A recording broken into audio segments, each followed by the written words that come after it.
In 2016, the ratio of Australia's gross household debt to income before tax passed a staggering 200%.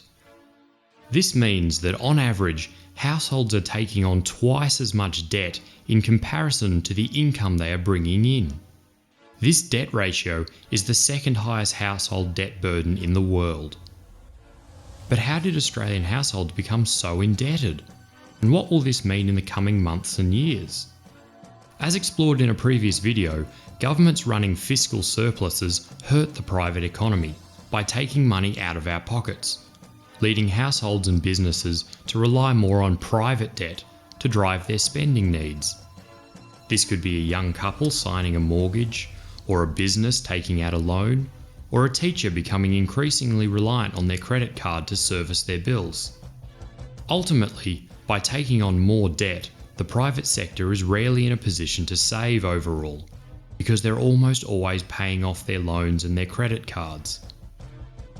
This means that when the downturn comes, the private sector cannot lean on its savings to pay off debt, and the system buckles, leading to a recession or worse. Even those individual households that did manage to save will face the impact of the inevitable downturn and may struggle to keep those savings secure. Research from the Reserve Bank of Australia shows that households that have a higher level of debt, even if they have the same level of wealth overall, are going to have lower levels of consumption. In other words, they're spending less into the economy. This is already at crisis point in Australia, with average personal debt more than doubling from $106,000 in 2001 to $350,000 in 2019. While this private debt might be good for the banks and other lenders, it's bad for everyone else in the economy. Lower private cash flow means a stagnating or declining economy, which, if it is extreme and sustained enough, can tip the economy into a recession, or even a depression. The towering private debt burden Australians have also has other disastrous effects. Average mortgage debt among older Australians has blown out by 600% since the late 1980s, and that's after accounting for inflation. This means that these elderly Australians are having to stay in the workforce longer than they would choose to otherwise, which is leading to less job opportunities for everyone else, as they're not creating the vacancies that would be expected. The oversupply of workers relative to employment opportunities has led to stagnant wage growth. Wage growth is as low as it's been since records began, and it passed this record in 2016. These lower wages only feed back into our reliance on more private debt, and we can start to see how our economy has become so unstable. So what is the solution? Since the 1980s, Australia has been conditioned to believe that government debt is just as dangerous for a currency issuing government as debt is for the private sector.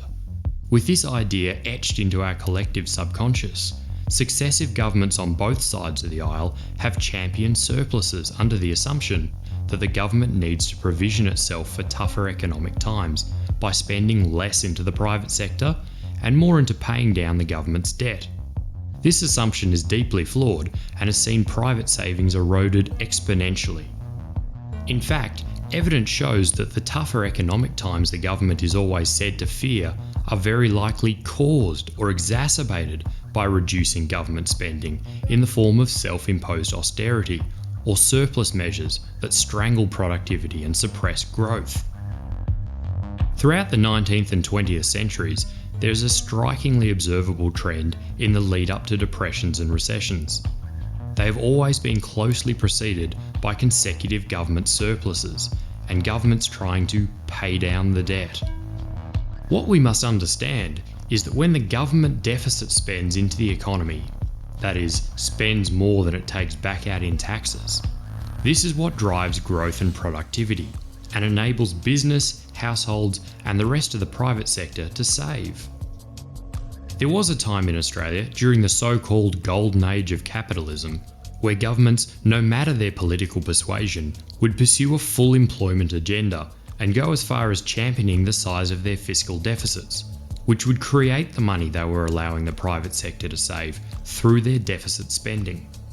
Backed by a legacy of record high employment, it was Conservative Liberal Party Prime Minister Sir Robert Menzies who once boasted in 1962 that too few people realise that a cash deficit of 120 million will, of itself, have a most expansionary effect. In other words, a deficit usually equals growth. With this in mind, we should not allow ourselves to forget that in practice, the government taking a larger share of the debt burden has led to better outcomes for the Australian people than austerity principles that heap the debt burden onto households and businesses. It is hard to say that the government is effectively serving the people when now, more than ever, Australian families are suffering under the weight of unsustainable private debt. The security provided by the government deficit approach enables a brighter future for Australian households, families and businesses.